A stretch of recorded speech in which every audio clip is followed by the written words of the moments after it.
Now, domestic calls especially threaten police. That is something cops in New Jersey could face any given night. Our Nick Medanis joins us live tonight from West Orange. Nick, this NYPD shooting certainly has to be resonating here in New Jersey.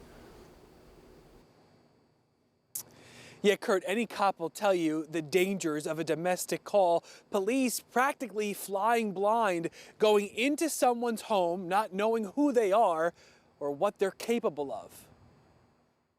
There's a lot of unknowns. It's an electrically charged environment that we're going into. From a husband and wife in a suburban home to a mother and son in a city apartment like the case in Harlem.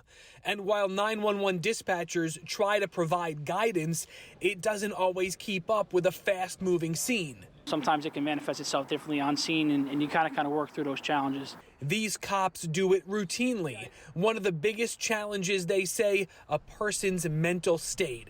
More police are dying on the job. 62 officers in the U.S. were shot and killed last year, up almost 40%. Nearly a third were ambushed. In New York City Friday night, it came together tragically for two cops in their 20s. They went into a situation where they're going into a hallway. They do not know what's on the other side of that door.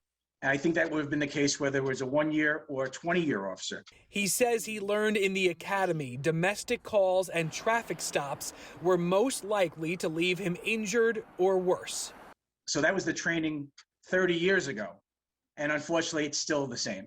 And here in the last few days, not just the domestic shooting in Harlem, but a Houston officer killed as well during a traffic stop.